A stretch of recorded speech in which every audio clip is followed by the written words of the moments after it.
আসসালামু আলাইকুম রহমতুল্লাহ। বন্ধুরা, এলাজুল আমরাজ কিতাবের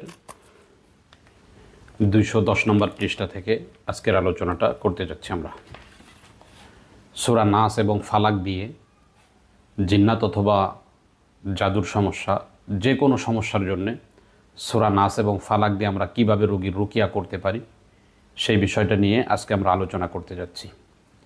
এর পূর্বে আমরা একটা হাদিসের কিছু অংশ শুনি। আয়েশা রাদিয়াল্লাহু তাআলা আনহা থেকে বর্ণিত, তিনি বলেন, রাসূল সাল্লাল্লাহু আলাইহি ওয়াসাল্লাম যখন অসুস্থ হতেন তখন তিনি সূরা ফালাক এবং সূরা নাস এই দুইটি সূরা তেলাওয়াত করতেন।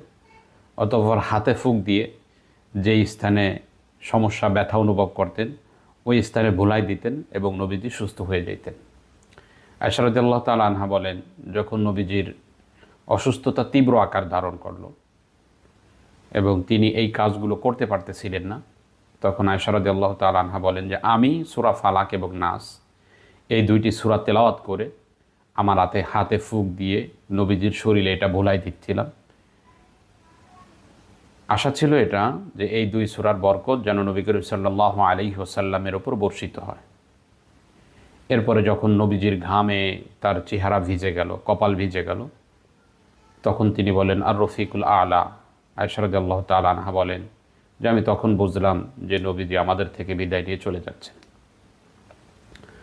মোট কথা, হাদিস থেকে যেটা বোঝাইতে চাচ্ছি সেটা হলো, নবীজির যখনই কোনো অসুস্থতা দেখা দিত তিনি সূরা ফালাক এবং নাস দিয়ে রুকিয়া করতেন। এখন কথা হলো, এই দুইটি সূরা দিয়ে আমরা কিভাবে রুকিয়া করতে পারি। মনে রাখার কথা হলো, হাদিসের কথাগুলো অতি সহজে সরলভাবে নবীজি উম্মাদকে শিক্ষা দিয়েছেন, যার ফলে এইগুলোর উপর আমাদের আস্থা ওইভাবে তৈরি হয় না যেইভাবে হাদিসে বর্ণিত কোনো দোয়া না, হাদিসে বর্ণিত কোনো সূরা না।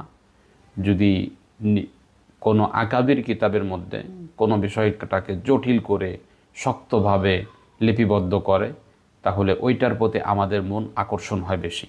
আমি এই কথাটা বারবার বোঝানোর জন্য চেষ্টা করেছি। বোঝানোর মূল লক্ষ্য হলো, হাদিসে যেই দোয়াগুলো পাওয়া যায়, যেই সূরাগুলো পাওয়া যায়, এগুলোর উপর যদি আমরা ইখলাসের সাথে আমল করতে পারি তাহলে আশা করা যায় অতি দ্রুতই ফায়দা পাওয়া, কোরআনের বরকত পাওয়া, রুকিয়ার বরকত পাওয়া অতি সহজ হবে। আমাদের কাছে যেই ধরনের রোগী আসুক, একজন রাকির জন্য সর্বপ্রথম কাজ হলো তাকে সূরা ফালাক এবং নাস দিয়ে রুকিয়া করা।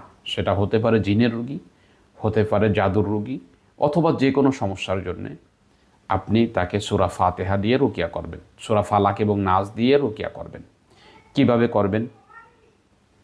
যদি পুরুষ রোগী হয়, তার শরীরের যেই স্থানে সে সমস্যা অনুভব করতেছে ওই স্থানে আপনি হাত রেখে সূরা ফালাক এবং নাস প্রত্যেকটি সূরা 3 বার করে পাঠ করে ফু দিবেন। তাহলে আশা করা যায় তার সমস্যাটা অতি দ্রুতই চলে যাবে ইনশাআল্লাহ। এবং জাদু এবং জিনের গ্রস্ত রোগীদেরকে আপনি সূরা ফালাক এবং নাস 3 বার পড়ে পূর্ণ আস্থা রেখে নবী যে আমল করেছেন সেই আস্থা নিজের মধ্যে তৈরি করে আপনি যদি আমল করেন তাহলে তার সমস্যাগুলো অতি দ্রুতই চলে যাবে ইনশাআল্লাহ। 1 নম্বর কথা। 2 নম্বর কথা হলো, রোগী যদি নারী হয়, তার যদি কোনো নির্দিষ্ট স্থানে ব্যথা হয় তাহলে কি করবেন? এক্ষেত্রে করণীয় হলো, ওই রোগীকে বলবেন তার যেই জায়গাতে সমস্যা সেই জায়গাতে সে হাত রাখবে এবং আপনি সূরা ফালাক এবং নাস প্রত্যেকটি 3 বার পাঠ করে তাকে ফুঁক দিবেন। তাহলে আশা করা যায় তার ওই সমস্যাটা চলে যাবে ইনশাআল্লাহ।